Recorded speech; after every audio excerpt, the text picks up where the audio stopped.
औज़ुबिल्लाहि मिनश्शैतानिर्रजीम बिस्मिल्लाहिर्रहमानिर्रहीम। अल्लाह के बाबरकत नाम से शुरू करते हैं जो बड़ा मेहरबान और नहायत रहम करने वाला है। अज़ीज़ तलबा व तालबात, यूनिक ग्रुप ऑफ इंस्टीट्यूशन की तरफ से आपकी तालीम और तरबियत के हवाले से ये ऑनलाइन लेक्चर्स आपको प्रोवाइड किए जा रहे हैं, जिसमें आपकी तालीम और तरबियत दोनों की फ़िक्र मौजूद है। हम अपने लेक्चर का आगाज़ एक अच्छी बात से करते हैं या फिर दुआ से करते हैं।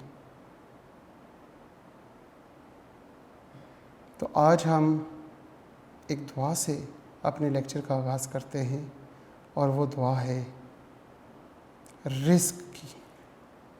क्योंकि इंसान जब इस दुनिया में आया, उसको ज़िंदगी मिली, पहला सांस, तो पहले सांस से आखिरी सांस तक, मौत तक, वो दो काम इस दुनिया में रहते हुए करेगा। एक, सीखेगा, इल्म को सीखेगा, बिज़नेस में बिज़नेस के इल्म को सीखता रहेगा और कब्र तक सीखता रहेगा, आखिरी लम्हे तक। इसीलिए अहादीस में है कि माँ की गोद से कब्र तक इल्म सीखो। वो इल्म किसी भी चीज़ का हो सकता है। एक तो ये काम माँ की गोद से कब्र तक है ही है, सीखना, इल्म को सीखना। और दूसरा अहम तरीन काम वो है रिज़्क़ कमाना। तो इल्म के लिए दुआ तो मैं अपने बच्चों को सिखा चुका हूँ। आज हम रिज़्क़ कमाने के लिए अपने रब से इल्तिजा करते हैं कि हमारे रब हमारे लिए रिज़्क़ का कैसा इंतज़ाम फरमा। अल्फाज वही रहेंगे हमारे शुरू के, अल्लाहुम्मा उर्ज़ुक़नी, ए मेरे परवरदिगार मुझे अता कर, रिज़्क़न हलालन, ए मेरे परवरदिगार मुझे रिज़्क़ अता कर तो वो रिज़्क़ हलाल हो, उसकी खूबी हो कि वो हलाल हो, हराम ना हो। अल्लाहुम्मा उर्ज़ुक़नी रिज़्क़न हलालन तय्यबन, और उसकी दूसरी खूबी है मेरे रब तय्यब, पाक हो, नापाक ना हो। अल्लाहुम्मा उर्ज़ुक़नी रिज़्क़न हलालन तय्यबन मुबारकन, और वो मुबारक हो, ऐसा रिज़्क़ मुबारक हो। मेरे मुंह में जब वो रिज़्क़ जाए, मेरे मैदे में जाए, मेरे जिस्म में जाए, वो रिज़्क़ मेरे लिए मुबारक बना दे। उस रिज़्क़ से मुझे, मेरे जिस्म को कोई ख़राबी ना हो। जब हम बहुत ज़्यादा खा लेते हैं और फिर उसके ऊपर और खाते हैं, तो फिर एक वक्त आता है कि हम कहते हैं कि हमारा पेट ख़राब हो गया, हमारे सर में दर्द हो गया, हमें पता नहीं क्या हो गया, हमारी तबीयत ख़राब हो गई। और बहुत ही न्यूली लफ्ज़ ये है कि फूड पॉइजनिंग हो गई। तो फिर ऐसा रिज़्क़ मुबारक ना हुआ मेरे लिए, जिसने मेरे जिस्म में जाके मुझे परेशान कर दिया। तो ऐ मेरे रब, मेरे रिज़्क़ में एक खूबी मुबारक हो।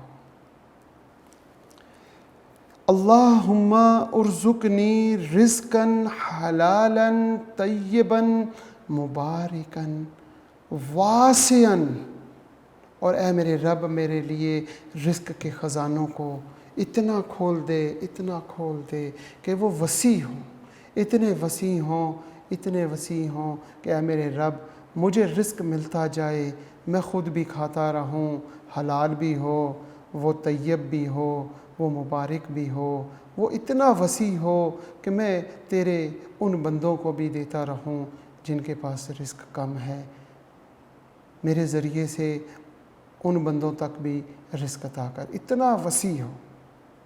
और उस रिस्क की एक और ख़ूबी भी होनी चाहिए, उस खूबी के बारे में हम पढ़ते हैं, अल्लाहुम्मा उर्ज़ुक़नी।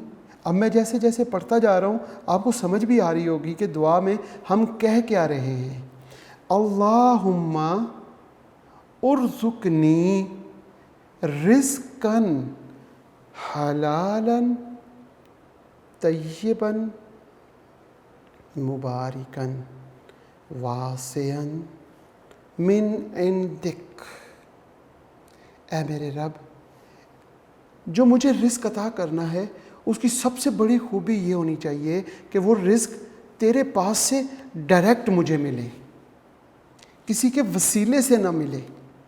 क्योंकि किसी के वसीले से मिल रहा होगा, वो सोच रहा होगा कि ये तो मेरा रिस्क है, मैं इसको क्यों दूं, और फिर उसके माथे पे बल भी आएगा, फिर उसके दिल में गुस्सा भी आएगा। तो ऐ मेरे रब, मुझे ऐसे रिस्क से महफूज रख, ऐसे रिस्क से पनाह में रख, मुझे तू अपना ही मोहताज रख। मुझे तूने रिस्क देना है तो डायरेक्ट दे, मिन इंदिक, आमीन। अब मैं इस पूरी दुआ को एक मरतबा फिर रिपीट करूँगा और बच्चे इनको याद भी करेंगे और साथ साथ समझेंगे कि हम क्या बोल रहे हैं। अल्लाहुम्मा उर्ज़ुक़नी रिज़्क़न हलालन तय्यबन मुबारकन वासियन मिन इंदिक, आमीन। आज हम फिर दोबारा से अपना लास्ट जो लेक्चर था उसी को कंटिन्यूस करते हैं। कुछ क्वेश्चंस, कुछ पार्ट मैंने आपके ज़िम्मे लगाया था कि इसको सॉल्व करके इसका जवाब मालूम करके देखें क्या आप अब इस काबिल हो गए हैं कि इससे आगे इस क्वेश्चन को ख़ुद सॉल्व कर सकते हैं। क्या आप बच्चों का इसका answer probability x is less than 235 is equal to 0.203 आया या नहीं आया? 100% बच्चे ऐसे हैं जिनका 0.203 आ चुका होगा, जिन्होंने किए हैं, और जिन्होंने नहीं किए उनका नहीं आया होगा। ऐसा कोई बच्चा मुझे नहीं मालूम हो सकता है या नहीं हो सकता ऐसा कोई भी बच्चा जो इससे आगे इस क्वेश्चन को सॉल्व करे और उसका जवाब ना आए। कितनी खूबसूरत बात है। अब हम इसको सॉल्व करते हैं उन बच्चों के लिए जिन्होंने सॉल्व नहीं किया, और खुदा ना खास्ता किसी का अगर अभी तक नॉर्मल डिस्ट्रीब्यूशन समझ नहीं आई, आंसर गलत हो गया है, तो वो यहाँ से आगे टैली कर लें कि कैसे सॉल्व करना है। हमने मालूम क्या करना है, probability x is less than 235। अब हम इस x को क्या बनाएंगे, standardised variable x minus mu over sigma less than, यहाँ पे 235 माइनस, यहाँ पे जब ये अननोन था तो हम यहाँ पे म्यू लिखते थे, अब हमारे पास नॉन है। अब इस पार्ट में हमारे पास म्यू की वैल्यू है, वो है 240.89 और डिवाइड सिग्मा, सिग्मा की वैल्यू है 7.105। हमने इसे डिवाइड किया। जब हमने इसको माइनस किया आपस में, यानी 235 माइनस 240.89 माइनस कर लिया, डिवाइड किस पे किया, 7.105 पे, तो आपके पास क्या आंसर आया, आपके पास आंसर आया -0.83। तो आप यहाँ पर क्या लिख सकते हैं, प्रोबेबिलिटी, ये तो स्टैंडर्डाइज्ड वेरिएबल बन गया z लेस देन -0.83, ये z की वैल्यू आई है, वो z एक्सिस पे यहाँ पे लिख देते हैं 0.83, बल्कि माइनस का, क्योंकि ये दरमियान में ज़ीरो है, ज़ीरो के लेफ़्ट साइड पे जितनी वैल्यूज़ होंगी वो माइनस में होंगी, तो -0.83 z की वैल्यू आ गई।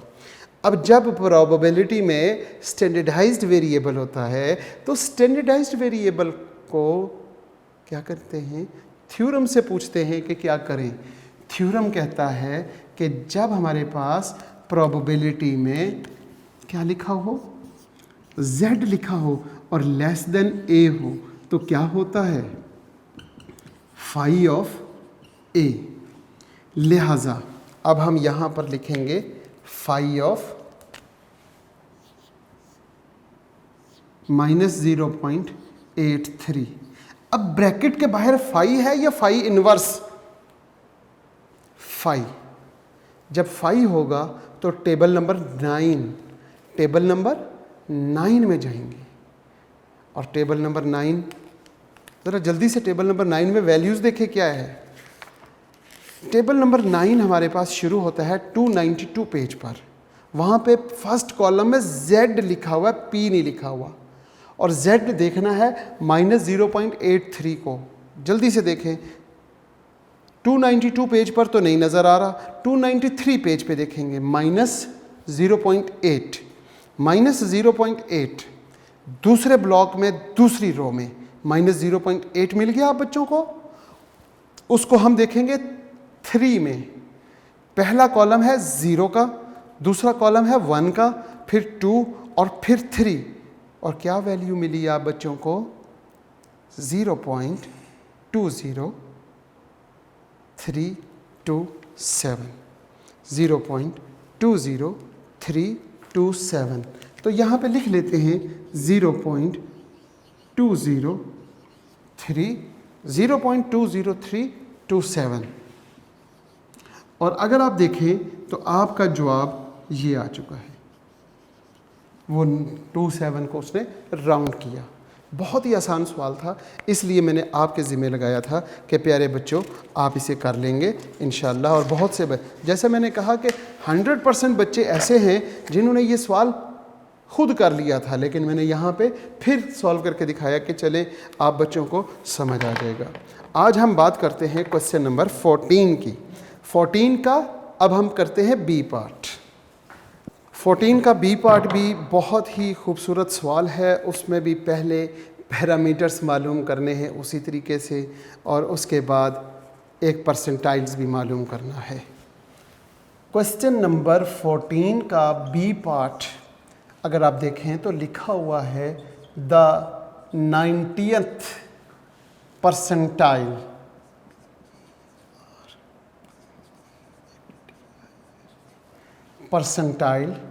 of normal distribution is 50, while the 15th percentiles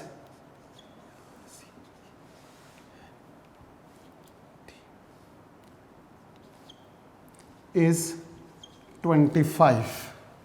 Number 1, first part, find mu and sigma. Number 2, what is the value of 40th percentile?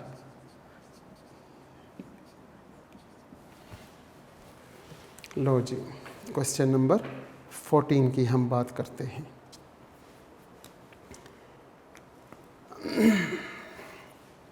Diagram बना लेते हैं सबसे पहले। अगर हम देखें नॉर्मल डिस्ट्रीब्यूशन की डायग्राम,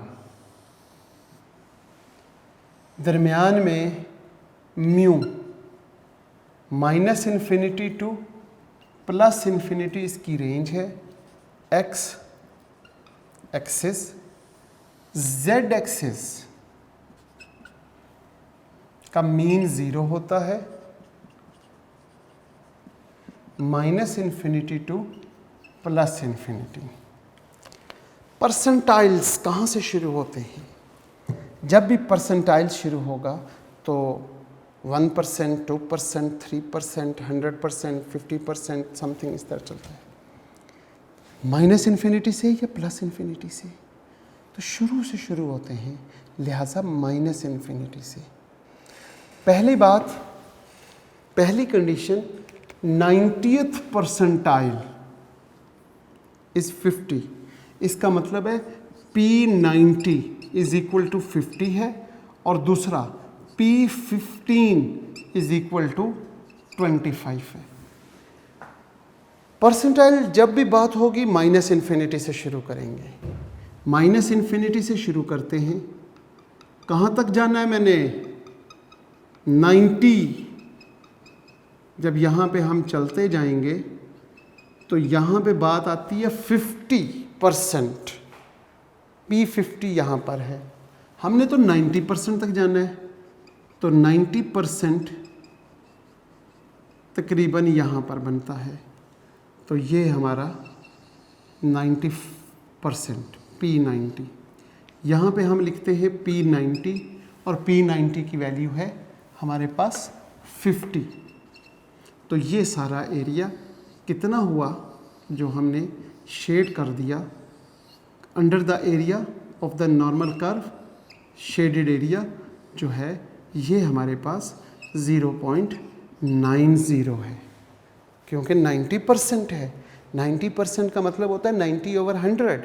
90 को जब आप 100 पे डिवाइड करेंगे तो 0.9 आ जाएगा और उसे 0.90 भी लिख सकते हैं। हम दूसरी कंडीशन देखते हैं 15%। अब जब 15% है तो वो कहाँ से शुरू करेंगे? वो भी हमने शुरू करना है माइनस इन्फिनिटी से, और माइनस इन्फिनिटी ये है।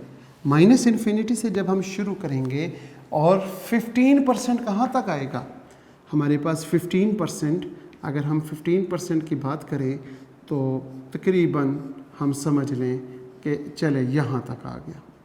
ये 15% है, इसको P15 बोलते हैं और इसकी वैल्यू है 25। और ये जो ब्लैक कलर का शेडेड एरिया है इसकी प्रोबेबिलिटी या इसका एरिया 0.15 है। इन दोनों कंडीशंस को स्टैटिस्टिकल फॉर्म में, प्रोबेबिलिटी के फॉर्म में कैसे लिखेंगे? हम लिखेंगे इसको probability x is less than 50 से लेस देन। डायग्राम में देखें ये 50 है, इससे लेस देन सारा एरिया 0.90, इट्स इक्वल टू 0.90। और यहाँ पर probability x is less than 25 is equal to 0.15। अगर ये दो कंडीशंस आप इस फॉर्म तक पहुँच जाएं तो मेरा नहीं ख्याल कि आप कभी क्वेश्चन को गलत करेंगे। इससे आगे बच्चों को मालूम है कि आपने क्या करना है। इससे आगे आपने स्टैंडर्डाइज्ड वेरिएबल बनाना है। वो कैसे बनता है? Probability x minus mu over sigma less than 50 minus mu over sigma is equal to 0.90। ये probability z is less than 50 minus mu over sigma is equal to 0.90। जब प्रोबेबिलिटी में z आ जाता है यानी स्टैंडर्ड वेरिएबल, तो theorem से जाके पूछते हैं। लो, ये गलती भी हमेशा होती है। Probability z is less than a is equal to phi of a। अब हम यहाँ पर क्या लिखेंगे? अकॉर्डिंग टू दिस थ्योरम हम लिखेंगे phi of 50 minus mu over sigma is equal to 0.90। ये फाई दूसरी तरफ जाकर इन्वर्स हो जाएगा। 50 minus mu over sigma is equal to phi inverse 0.90। जब फाई इन्वर्स होता है तो table number 10 page number 295 page पर टेबल नंबर 10 में आप वैल्यू देखेंगे 0.90 को और उसकी वैल्यू आएगी 1.2816। यहाँ पे 1.2816। ये यहाँ पे z की वैल्यू आ गई है आपके पास 1.2816। ज़ीरो से राइट साइड पे पॉजिटिव वैल्यूज़ आती हैं। अब हम बात करते हैं किसकी? इसको आगे कैसे चलाएं? 50 minus mu is equal to 1.2816 sigma. Sigma divide हो रहा था, इधर आके मल्टीप्लाई हो गया। ये म्यू दूसरी तरफ जाके प्लस हो जाएगा। 50 is equal to mu plus 1.2816 sigma, और ये आपके पास इक्वेशन 1 आ गई। बिल्कुल इसी तरीके से इक्वेशन 2 भी आपने मालूम करनी है और फिर उन दोनों इक्वेशंस को साइमल्टेनियस सॉल्व करेंगे। यहाँ पे इक्वेशन 2 है जनाब, probability x minus mu over sigma less than 25 minus mu over sigma is equal to 0.15। अब यहाँ पे लिखेंगे probability of z less than 25 minus mu over sigma is equal to 0.15। जब z प्रोबेबिलिटी में आ जाए तो उसको हम थ्योरम से पूछते हैं। थ्योरम क्या कहता है हमें कहता है कि अगर प्रोबेबिलिटी में स्टैंडर्डाइज्ड वेरिएबल z आ जाए, साइन लेस देन का हो और उसके आगे वाली वैल्यू को a कह दें, तो ये बराबर होगा फाई ऑफ a। अब इस फार्मूले को अप्लाई करते हैं और अप्लाई करने के लिए हम लिखेंगे phi of 25 minus mu over sigma is equal to 0.15। Phi दूसरी तरफ जाके इन्वर्स हो जाएगा, 25 minus mu over sigma is equal to phi inverse 0.15। अब 0.15 को क्या करेंगे हम, mu over sigma, table number 10 में जाके इन्वर्स के टेबल में आप इसकी वैल्यू को देखेंगे 0.15। जब 0.15 को देखेंगे तो वो आपके पास आंसर माइनस में आएगा और minus 1.03, minus 1.0364, table number 10 page number 295 और 0.15 पहले पेज पे ही मिल जाएगा आपको। मिला जी। 0.15 को जब टेबल में देखा तो टेबल वैल्यू माइनस 1.0364। इससे आगे ये सिग्मा उधर जाके क्या होगा, मल्टीप्लाई होगा ना, सिग्मा इधर डिवाइड हो रहा है तो हम क्या लिखेंगे, 25 माइनस म्यू आगे is equal to minus 1.0364 sigma. ये म्यू दूसरी तरफ चला जाएगा तो 25 is equal to mu minus 1.0364 sigma आ जाएगा। और ये आपके पास इक्वेशन 2 है और यहाँ पे z की वैल्यू वो क्या है, माइनस 1.0364।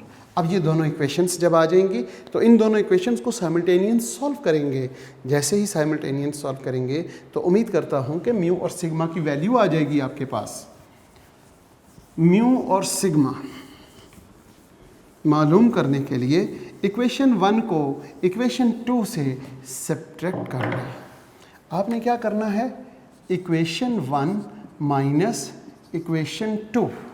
इक्वेशन 1 क्या है आपके पास, 50 is equal to mu plus 1.2816 sigma, और equation 2 25 is equal to mu minus 1.0364 sigma. जैसे ही आप क्या करेंगे, इनको सब्ट्रैक्ट करेंगे तो साइन चेंज हो जाते हैं। साइन चेंज हुए तो ये म्यू म्यू से कैंसिल हो गया। अब आपने 50 में से 25 को माइनस करना है, तो 50 में से 25 माइनस किए तो 25 ही रह जाएंगे। 25 हमारे पास 25 आ गया इज इक्वल टू, ये तो कैंसिल हो गया, ये दोनों प्लस कर देंगे, सिग्मा 6 और 4 10, 1 कैरी 7 और 1 8, 8 9 10 11, 1 कैरी 3 और यहाँ पे 2.318 सिग्मा। आगे मेरे बच्चों को मालूम है sigma is equal to 25 over 2.3180। अब आप सिग्मा को डिवाइड कर दें, 25 को डिवाइड करें ना ज़रा कैलकुलेटर पे 2.318 पर, क्या जवाब आया, जवाब है जी 10.785, 10.785। अब इस वैल्यू को क्या करेंगे हम, इक्वेशन 1 में या इक्वेशन 2 में, दोनों में से किसी एक इक्वेशन में पुट कर दें। हम कहते हैं put the value in equation 1। क्या लिखें, put the value of sigma is equal to 10.785 in equation 1। Equation 1 में जब हमने सिग्मा की वैल्यू पुट की तो क्या होगा, 50 is equal to mu plus 1.2816 और सिग्मा की जगह पे 10.785। 10.785 को मल्टीप्लाई करेंगे 1.2816 के साथ तो क्या जवाब आया 13.93 और 93 के आगे 011 यहाँ पे plus mu is equal to 50। अब यहाँ 15 minus 13.93 011 is equal to mu, और म्यू की वैल्यू 15 में से माइनस करें किसे 13.93 011 को तो 36.07 आ गया। 36.07 ये पैरामीटर्स की वैल्यूज़ मालूम हो गई जो उसका फर्स्ट पार्ट था। म्यू और सिग्मा दोनों वैल्यूज़ मालूम कर ली। अब जब ये दोनों वैल्यूज़ मालूम हो गई तो इन दोनों वैल्यूज़ को यूज़ करते हुए इसका सेकंड पार्ट करते हैं। अब हम जी यहाँ पे सेकंड पार्ट से पहले हम अपना म्यू और सिग्मा लिख लें, ये ना हो कि कहीं हम इनको भी रेस कर दें। 3.07 ये म्यू है और यहाँ पे सिग्मा वो कितना है 10.785 और मालूम क्या करना है, मालूम करना है P40 is equal to question mark. कोशिश करते हैं कि P40 आप बच्चे खुद सॉल्व करें, ज़रा जल्दी से कोशिश तो करें P40 मालूम करने की और सॉल्व करके बताएं कि P40 का आंसर क्या आया। वैसे ही बता दिया आपने जैसे क्लास में बताते थे। क्लास में जनाब मेरे बच्चे मुझे आंसर बताने के लिए, क्योंकि क्वेश्चन के नीचे ही आंसर लिखा होता है, वहीं से देख के बता देते हैं। ऐसा ही कर लिया आप लोगों ने भी। चले फिर हम करते हैं, आप देखें। P40 मालूम करना है आपने, डायग्राम बना लें।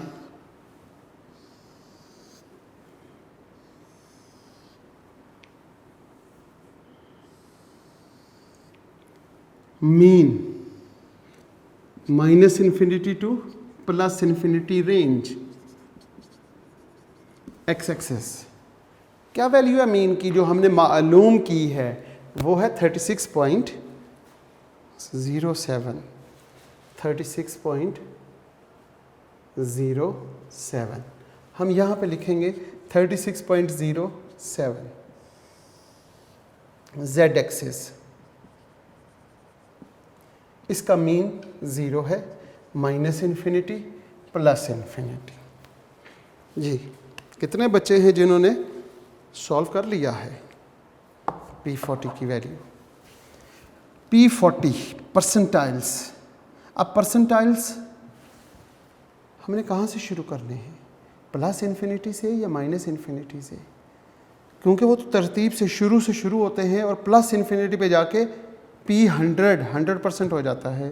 तो P जब भी परसेंटाइल्स होंगे तो हम शुरू करेंगे माइनस इन्फिनिटी से, और कितने कौन सा परसेंटाइल मालूम करना है P40। तो P40 कहाँ पे लाई करेगा, वो तकरीबन 50 से थोड़ा सा पहले। तो हम यहाँ पे बात करते हैं कि ये जो है यहाँ पे ये हमारे पास P40 है। P40 मालूम करना है और इससे पीछे वाला जो एरिया है, लेस देन वाला जो एरिया है, लेस देन वो एरिया है 0.40। और बहुत आसान है परसेंटाइल्स मालूम करने के लिए। कैसे करेंगे परसेंटाइल्स मालूम करेंगे? परसेंटाइल्स मालूम करने के लिए हमारे पास वही पुराना तरीका जो हमने पहले 4 सवालों में किया भी हुआ है। P40 probability x is less than the value of P40 is equal to 0.40। सिर्फ ये कंडीशन सही बन जाए तो आगे क्वेश्चन जो है वो बहुत इजी हो जाता है। जैसे ही ये कंडीशन सही बनाई तो अब आप क्या करेंगे, अब आपने अपने वेरिएबल जो x है उसको स्टैंडर्डाइज्ड में चेंज कर दें। Probability x minus mu over sigma less than P40 minus 36.07 और dividing by 10.785 is equal to 0.40। 0.40 क्योंकि 40% है। जब आपने इसे माइनस किया तो यहाँ पे तो P40 की वैल्यू ही मालूम करनी है, तो इसे माइनस कर नहीं सकते, डिवाइड भी नहीं कर सकते। लेकिन ये क्या बन चुका है बेचारा, ये तो Z बन गया है। Z is less than P40 minus 36.07 और dividing by 10.785 is equal to 0.40। So simple. Probability में जब स्टैंडर्डाइज्ड वेरिएबल आ जाता है तो हम थ्योरम से पूछते हैं कि स्टैंडर्डाइज्ड वेरिएबल आ गया, लेस देन a आया, तो अब हमने क्या करना है, फाई ऑफ a। लिहाजा हम लिखेंगे फाई ऑफ P40 माइनस 36.07 और डिवाइडिंग बाय सिग्मा 10.785 और इज इक्वल टू 0.40। अब ये फाई दूसरी तरफ जाकर इन्वर्स हो जाएगा। जब ये इन्वर्स होगा तो क्या लिखेंगे, P40 माइनस 36.07 और dividing by 10.785 is equal to, यहाँ पे फाई इन्वर्स 0.40। जैसे ही फाई इन्वर्स आ जाए तो आपने जाना है टेबल नंबर 10 पेज नंबर 295।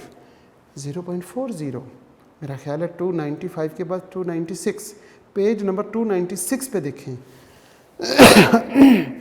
पहले कॉलम में P है, 0.40 मिल गया, उसको ज़ीरो में देख लो, क्या जवाब आया, माइनस 0.2533। तो इसकी जगह पे हम वैल्यू लिख देते हैं जो जवाब टेबल से देखा, P40 माइनस 36.07 और dividing by 10.785 is equal to, यहाँ पे Z की वैल्यू जो टेबल से आई वो क्या है, वो 0.2533 है, 0.2533। यहाँ पे भी Z की वैल्यू लिख लेते हैं, माइनस 0.2533। अब ये जो रकम यहाँ डिवाइड हो रही है उस तरफ जाके मल्टीप्लाई हो जाएगी। अगर ये उस तरफ जाके मल्टीप्लाई हो जाती है तो क्या लिखते हैं, P40 माइनस 36.07 और यहाँ पे माइनस 0.2533 को मल्टीप्लाई करते हैं 10.785 के साथ। P40 minus 36.07 is equal to, जब इन दोनों को आपस में आपने मल्टीप्लाई किया तो जवाब आ गया आपके पास 2.731 माइनस में 2.73184। अब क्या होगा, ये यहाँ माइनस का है तो P40 इज इक्वल टू 36.07 और माइनस, ये जाके दूसरी तरफ प्लस हो गया, ये माइनस है तो माइनस ही रहेगा, 2.73184 और यहाँ पे P40 इज इक्वल टू 36 में से जब तकरीबन 2 को माइनस कर देते हैं तो आपके पास 7 भी है, तो 33.33 ये आपके पास P40 का आंसर है। ये था आज हमारा क्वेश्चन नंबर 14 का ए पार्ट, बी पार्ट तकरीबन हमारा ये कंप्लीट हो चुका है। 14 चैप्टर 14 क्वेश्चन। अगर मेरे बच्चों को याद हो कि हमने अपने फर्स्ट लेक्चर में एक बात डिसाइड की थी कि चैप्टर नंबर 10 में 10.2 एक्सरसाइज जो हम कर रहे हैं और इसके तकरीबन हम 14 सवाल कर चुके हैं, इसके बाद 15, 16 और 17 3 सवाल रह जाएंगे और ये 3 सवालों के साथ मैं कोशिश करूँगा कि कुछ इसकी इम्पोर्टेंट एग्ज़ाम्पल्स भी मैं यहाँ बोर्ड पे समझाऊँ इसी एक्सरसाइज की। और 10.1 एक्सरसाइज जो हमने अभी तक नहीं की, उसमें क्या करना होता है, उसमें ये जो फाई इन्वर्स की वैल्यू है ना, इसकी वैल्यू को टेबल से देखने की प्रैक्टिस है कि फाई इन्वर्स आ जाए तो टेबल से कैसे देखेंगे, फाई आ जाए तो टेबल से कैसे देखेंगे, बस यही काम है।